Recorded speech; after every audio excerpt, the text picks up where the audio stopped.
Okay, well, hello there, Overflow viewers. Thank you so much for joining us today. And whether you're watching live or you're watching us recorded previously, thank you so much for being here. We are just coming off of Martin Luther King weekend, and so we took off Monday, yesterday for the holiday, but we are here and live for Tuesday, ready to overflow.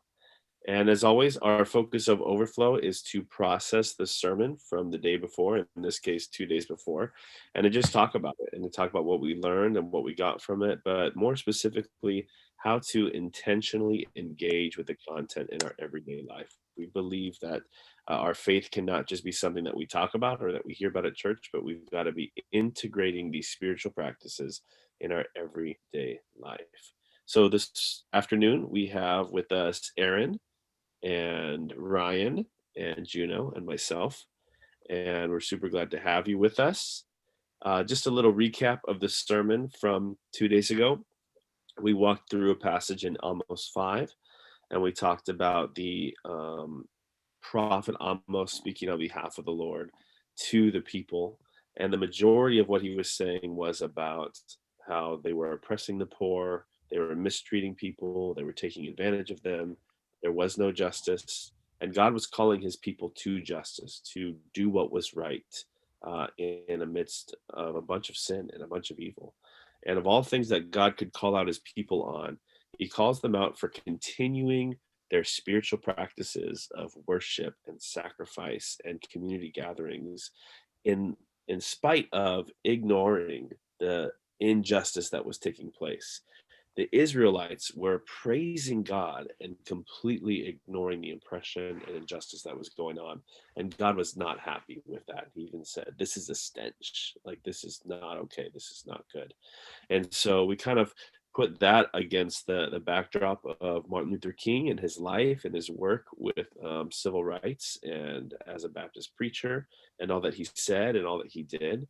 And then we also talked about what it looks like for today. We talked about the biblical understanding of retributive and restorative justice. And we talked about what it looks like for us as Christians and for the church to be a part of making wrong things right in our own community, in our own city, in our own nation, our own workplaces, our own church, in order to participate with God in making things right and not to work against what God is doing. So, for today, I just kind of wanted to start us off by basically saying, hey, what stood out to you from this weekend, from the sermon, and what are some things that we can maybe talk through a little bit more?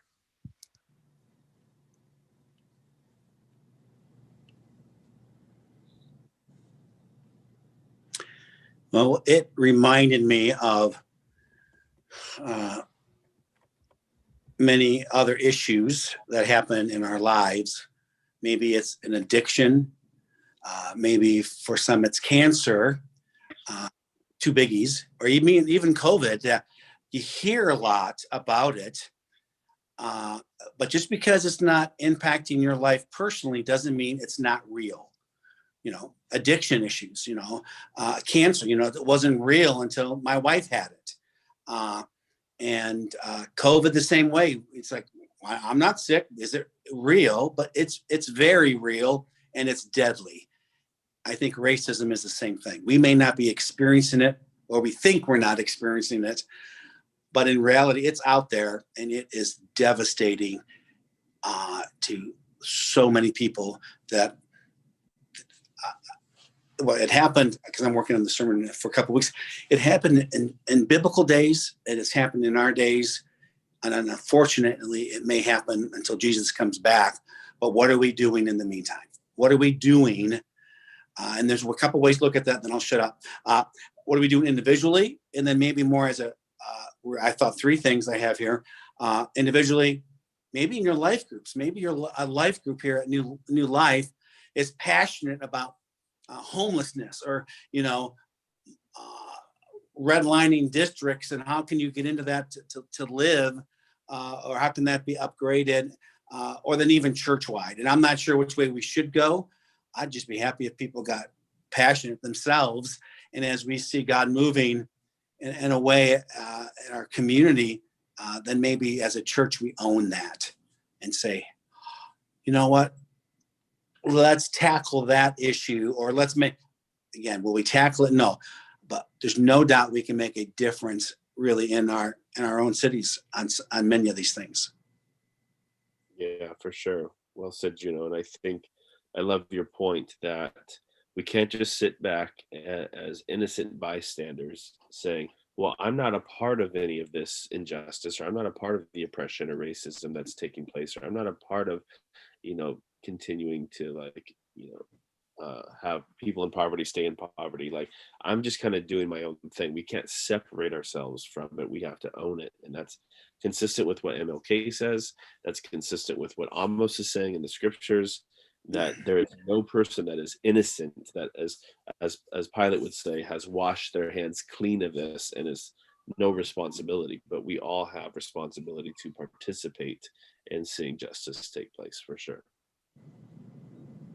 Yeah, I really loved the part of the sermon where you talked about the two different, I don't know if two different kinds of justice, two different aspects of justice, but like the restorative and the retributive justices. And I really, and then you use the illustration with your kids, and I just that yeah, that I really appreciated that, and how that made me think about how we approach the issue of justice.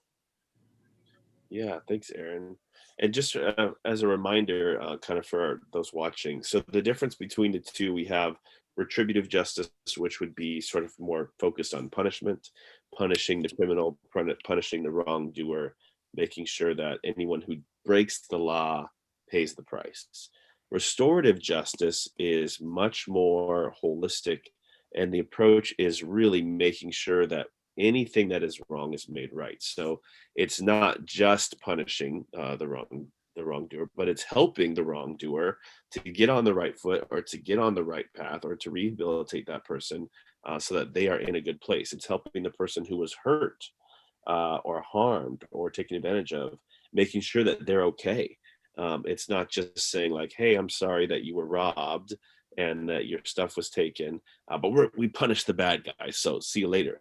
Well, this person's still wrong and missing their stuff, and then the bad guy is just punished, and then all of a sudden it's like it's supposed to be over, but it's not. So the idea of restorative is helping all parties to grow into health and wholeness, and to be Christ-like, and to be anything that's wrong made right. And the majority of the time that the Bible uses the word justice, it means the restorative justice. It means that the God's hope for this situation is for all parties to be restored into right living and right relationship between God and one another. And so as we talk about justice, we are not talking about punishment.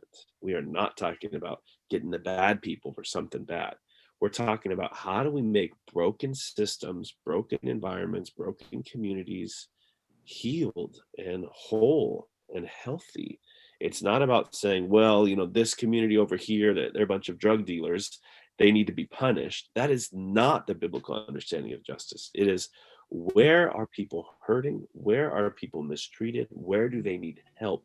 And how do we insert ourselves with God's favor and blessing to help these people? And so it's really about making anything wrong right by restoring people, making sure we're all equal. We have equal access and equal treatment and fair treatment, and that we all have the basic human and civil rights that MLK really fought for. And so I think this is a really big miss from a lot of Christians and a lot of churches. Not only is there a very small amount of talk about justice, but even then, I feel like I rarely hear people talking about justice in a restorative sense. Most often I hear, oh, those rioters, they deserved what was coming to them, or those protesters, they deserved it, or they're just making a big mess. It's blaming the victims over and over and over again. And as learn from psychology, like, victim blaming is an exercise of oppression and of those who are in power and in privilege and in control. And if you are blaming people, and blaming victims, then we're not able to really help them. And so, yeah, how do we as Christians, how do we as a church engage in restorative justice to really see where there is brokenness and hurt and unfairness and disadvantage? made right and made whole? That's kind of a question. I guess I'll just kind of throw out there for us. What are your guys' thoughts on that? Well, yeah, I wanted to add too about talking about the restorative and retributive justice. Like, I think in America, when we say the word justice, I think we've been trained to naturally think of retributive justice, which is like, oh, this person murdered someone. They need justice. They need to go to jail for life or something like that, right? And I don't think when we as Americans hear the word justice, we think about restorative justice, even though I think God is more in the business of restorative justice than retributive justice, even though he's in the business of both. But just to back that up, I think about the life of Jesus. I mean, Jesus didn't spend God on earth. He didn't spend most of his ministry going around punishing people for their sins. He spent most of his ministry healing the sick, feeding the hungry, driving out demons, and bringing restorative justice to situations by bringing about healing in the kingdom of God.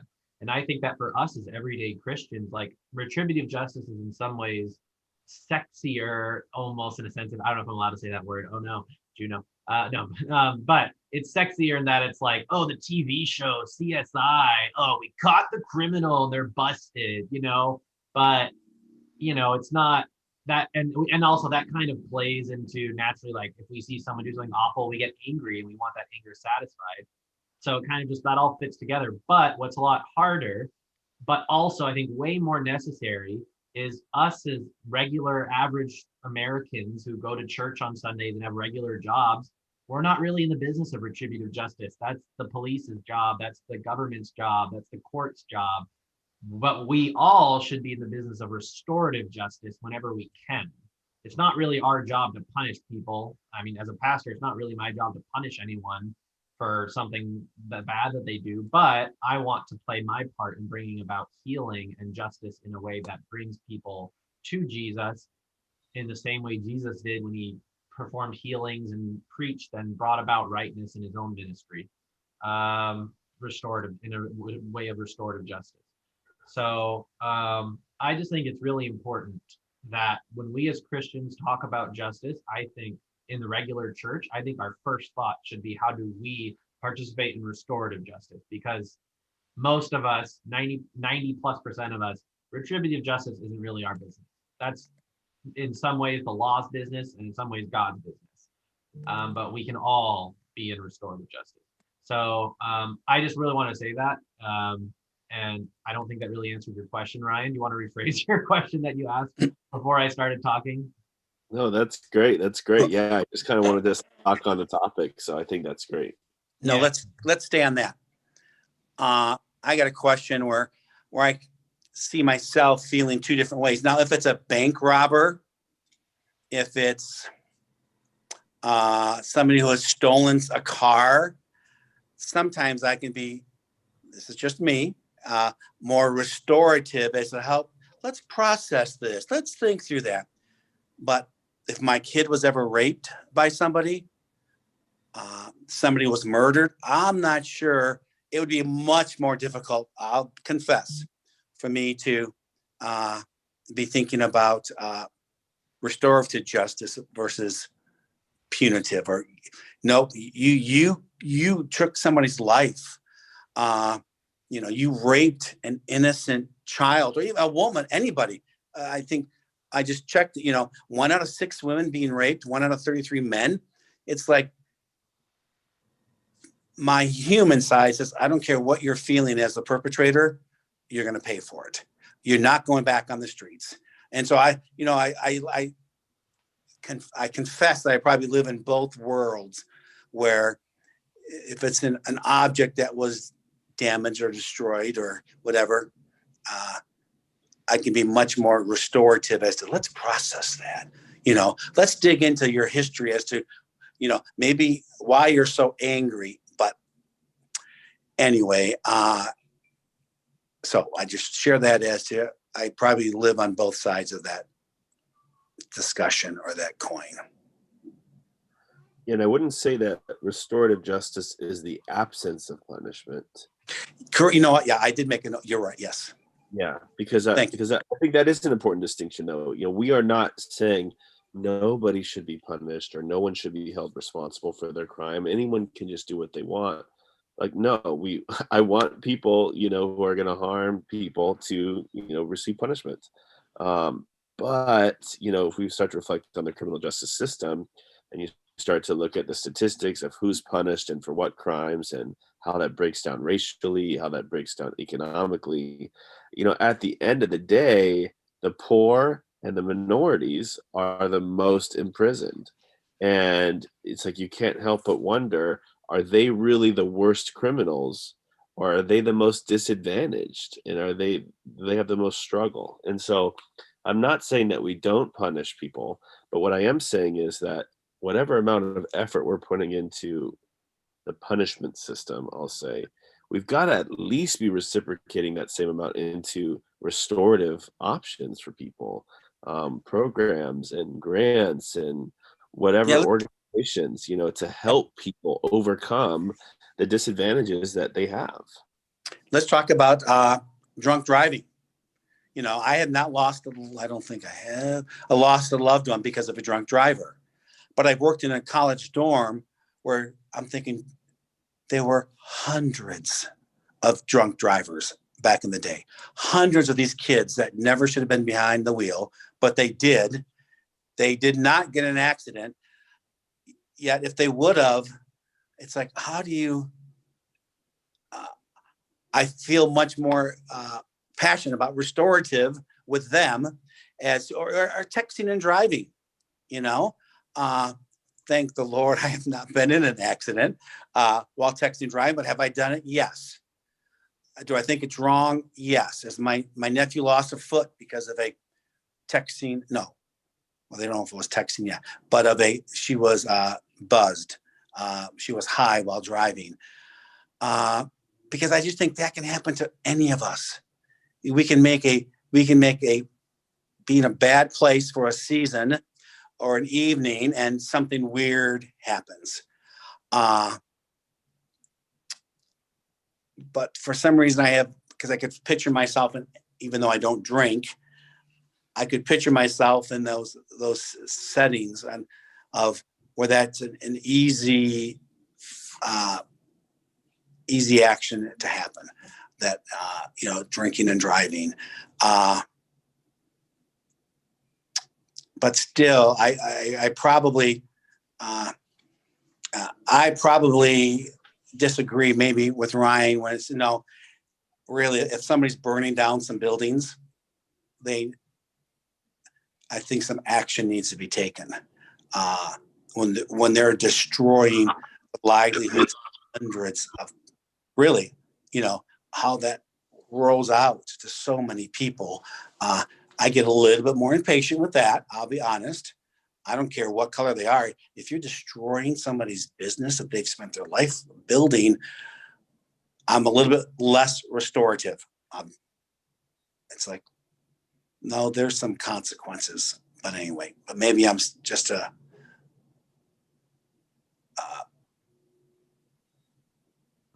Yeah, and too human.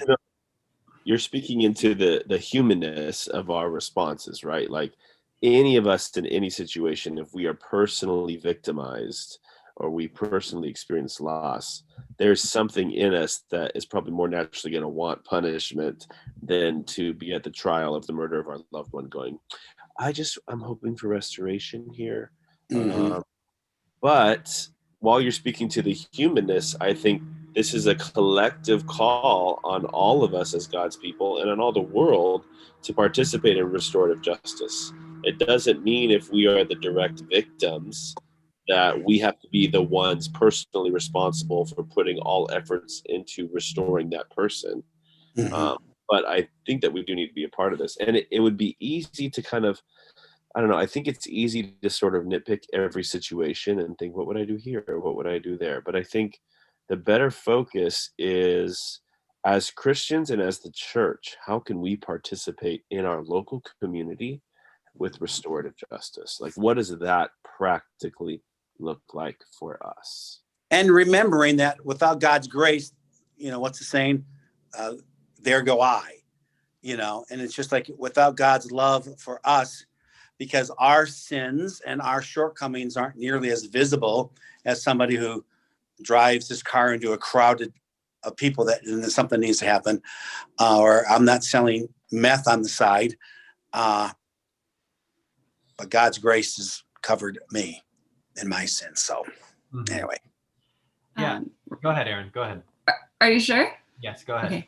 Okay. Ryan, kind of speaking to your question a little bit, I'm sure probably most people who are watching this know me at least a little bit, but my family is transracial. And so one of my daughters is white and one of my daughters is Black. And I live with the reality every day that I have to prepare my children for two different experiences in life. And so even though they have the same parents, they have the same upbringing, they're in the same household, I know that one of my children, I need to prepare her for the fact that in her life, she will experience racism, right? I need to prepare her for that fact. And that is something that I don't have to do for my other daughter, right? And we live with that reality as parents. And so race and justice, those are things that are talked about in our house all the time. And I remember when my daughter was born, my youngest, I remember feeling very overwhelmed with just the whole idea of like systemic injustice, right? And social justice, and like, how do we, and just feeling, kind of like I just want to fix everything, and but it feels overwhelming because it feels like, well, I'm one person and this is, a huge systemic historical issue. And so something I've been thinking about a lot lately and that we've been reflecting on as a family to kind of talk about, like, well, how do we practically actually contribute to restorative justice? Is we've been looking at the ways that we contribute to the system, right? So we've been looking at the ways that we spend our money. Where do we spend our money? Do we spend our money at small family-owned businesses, or do we, spend our money big corporations, like things like that? And like, where do we spend our time and our efforts, and what do we speak out about? And what do we correct in our loved ones if it seems like maybe they're saying something inaccurate, like things like that. Like, where do our conversations go? Where do our words go? Where does our money go? And I remember when we had a training as a staff with I don't remember his name, but over the summer we had a really great racial reconciliation training as leaders. And I remember I asked and I said, what does this look like for us as a church? Like, how do we move beyond like we care about justice to like just saying it to like actually doing something? And I remember he said, just pick one thing. He said, pick something in your community that needs restoration and get involved and put your time and your effort and your resources there. And I remember that made it feel much more manageable to me, because I think sometimes we can look at a system and just say, what could I possibly do? And so I think sometimes just looking at those smaller things in our lives and looking at how we can contribute one way or practically in some way. So those are some of my thoughts on your question. Yeah, those are great thoughts, Aaron, and I think very practical to even just start to think, because you're right, it can be overwhelming to think, how do I fix everything? And am I even doing anything wrong? But as we start to think through, how do we spend our money? How do we spend our time? How do we engage in relationships? Do we speak up about things that are wrong? All sorts of things. You can start to see like where we do have influence. And I think that's one thing I appreciated about MLK is that he was big on speaking up against injustice, and almost talks a lot about that, saying, hey, you've got to, not stay silent, but you've got to speak up. And I think that's a good first step for people, is to get educated on what's going on and to say something about it. And I bet if we went to our local city officials and we said, hey, where are some of the difficulties in this city?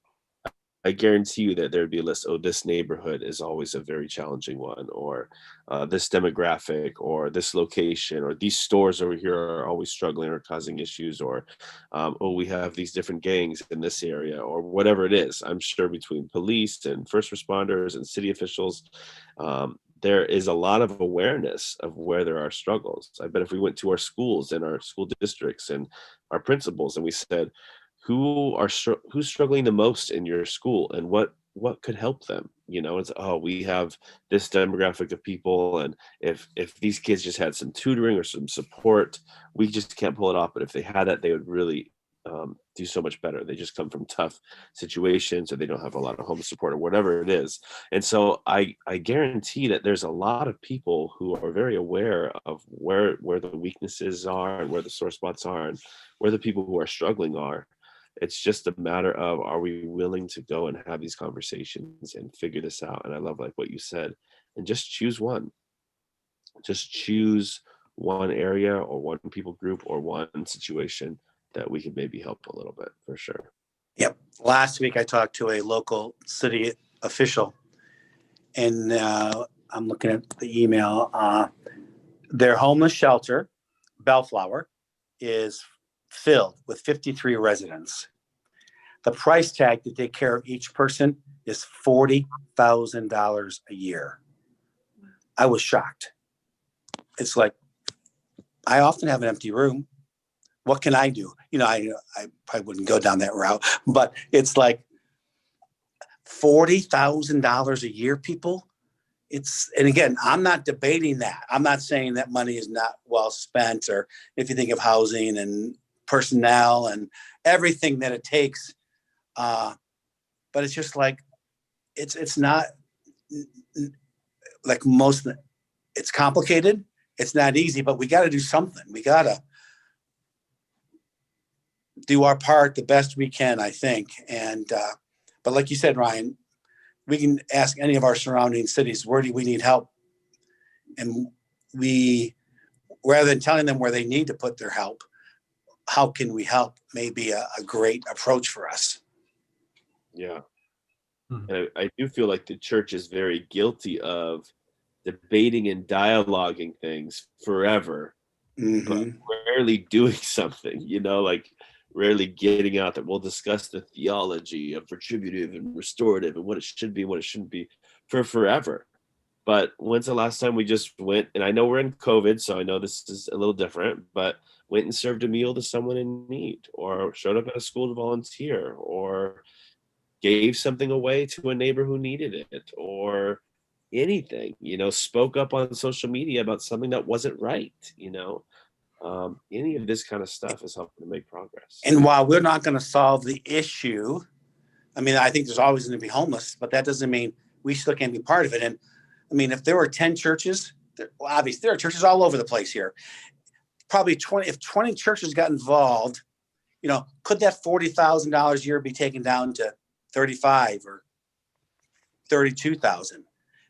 Just because of, 20 people, 20 churches all doing something.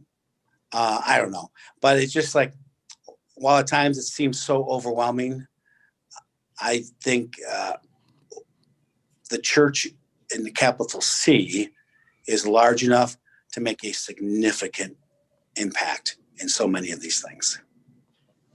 Yeah, and talking about what you said, Ryan, about being aware and having a voice and addressing these issues. Like, I don't think we as Christians can ignore them. So I think one of the most important things we can do is be educated on issues of justice. And Juno, you talked about earlier how you have a hard time with restorative justice in the case of something like murder or rape. And I agree, in those situations, I think restorative justice for the criminal is a lot more limited because of the horrible, violent thing they did. Restorative justice, those situations could also be, though, helping the victim and helping the person who was hurt and helping them recover from that, because that's bringing them back to fullness, and that's bringing about restorative justice to them as the victim. And that's like God talking about helping the poor and things like that. That's a part of restorative justice. But then also, going beyond that, I think in our American prison penal system, that we are way too focused on retributive justice, and this is just me personally, and that's for a lot of reasons. America has the highest incarceration rate of any nation in the world. We have 5% of the nation's population, and we have 25% of the world's prisoners. So we arrest people at 5 times higher of a rate than the rest of the world. We arrest way more of our people than countries that we condemn a lot, like Cuba, countries like Iran, where we arrest 3 times as many of our population as Iran does in terms of arrest rates. So are Americans just that much more criminal, or do we have kind of a broken system? I think we have kind of a broken system. And I also think that when it comes to many of our crimes that aren't things that are really violent, like murder or rape, things like drug use, I think that we are way too retributive and that we could do more as a society to be restorative justice for people who have issues like drug addiction. For example, Norway, uh, I'm reading off the very first sentence on Wikipedia's page of incarceration in Norway, and I just found this just 5 minutes ago. It says incarceration in Norway's criminal justice system focuses on the principle of restorative justice and rehabilitating prisoners. And it also says that Norway has one of the lowest recidivism rates in the world, which means the rate of a prisoner being arrested again. Like once you've been in jail, will you get arrested again and go back to jail? So they focus on restorative justice, especially with things like drug use. They go out of their way to get their population who is struggling with drug addiction into rehabilitation programs as part of their punishment rather than just sending them to jail. And then they also have one of the highest rates of them not falling back into drug use versus in America has a really high rate of that. Once you've been arrested for doing drugs, you're probably going to get arrested for doing drugs in the future. And how we punish it doesn't really work statistically. And that's not me saying that. That's really an academic thing that they study in terms of like the rates at which people commit crimes in society. So anyway, I know that's a whole ton, but I think in our country, we very much try, like we have things, you know, mandatory minimums if you get arrested for a drug crime, how long you have to be in jail for and things like that. And I think God would want the drug user to be go into a treatment plan to be healed from their drug addiction rather than to just have them locked up. And that's anyways. I know that's a lot. I'm an Enneagram 5. I like processing big picture things and lots of information like that. But I think it's important to recognize in our country where these issues exist and maybe where we can improve and speak into them. And there are a whole bunch of things I didn't even address, like the for-profit prison system in this country. If you have no idea what that is, you can always reach out to me and ask, or there's research, you know, and when we, about 6 months ago, when all the racial issues are facing our country, you know, we talked about recommending reading literature about racism, like watching a documentary like the 13th Amendment, which helps you get educated. And those are the sort of sources where I've received a lot of my education on things like this. And I think one practical thing that we can do in the modern church as Christians is look after things like that, do research, learn about things like that so that we can speak up and have informed opinions. That also affects how we vote, which is how decisions are made in this country on politicians, on propositions, you know, that come up in our local elections and stuff like that. So anyway, I just think all that's really important. And I have a lot to say about that. And I just said a lot in a very short amount of time. I tried to keep it short. I know it still wasn't that short, but anyways, but I just think being educated and being aware of all those types of things are a big part of it too. And there's so much, I think, that our country can improve upon personally. Yep. Sorry, that was a lot, I know, but anyways. Yeah, agreed, for sure, for sure.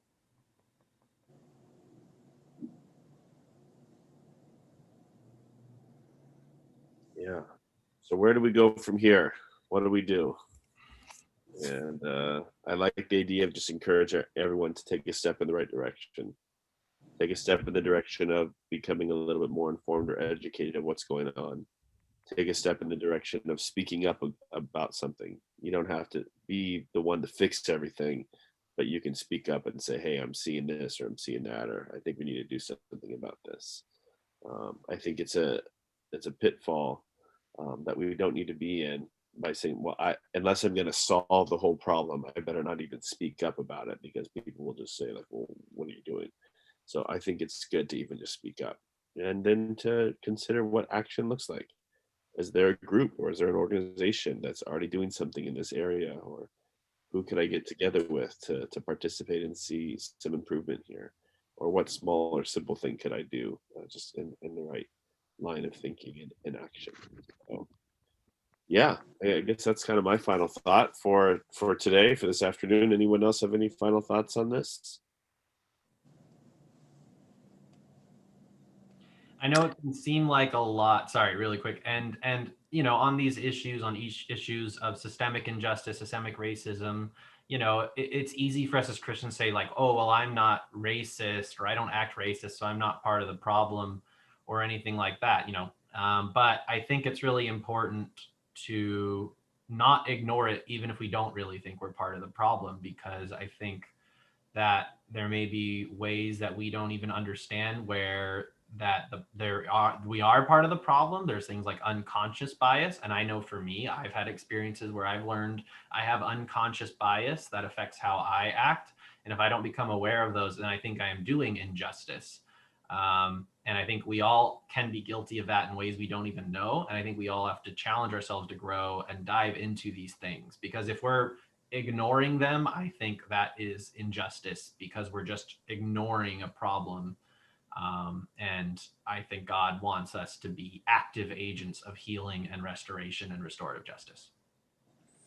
And yeah, it all goes down to having those conversations and educating ourselves so that we're not ignorant. Because again, we live in a wonderfully diverse area. Our church is wonderfully diverse. I can become pretty insulated as to what's happening in the world outside of New Life. But yet it's just a constant challenge to read and to watch and to listen and to have conversations with others that are not like me. And even other pastors who pastor in a whole different world. It's just another part of the city or the state. It feels like a different part of the world. But anyway, and to see their battles and things that we don't have to worry about that. But for them, it's a battle. And anyway, but it's doing nothing is not the solution.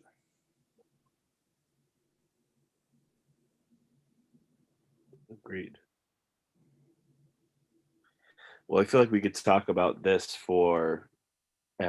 Like we could just talk about this forever. And I think, the point of bringing that up is that this is a conversation that we are not done with, that we need to continue to have, and that we need to continue to process and continue to grow in. So thank you so much for joining us today for the Overflow. Again, we're so glad that you were with us. Thanks for making it to the end here. We hope that today's been challenging and inspiring and encouraging, and helping you to just take a step in the right direction of walking with God to see his kingdom come and his will be done here on earth as it is in heaven. Well, thanks again, and enjoy your afternoon or the rest of your day.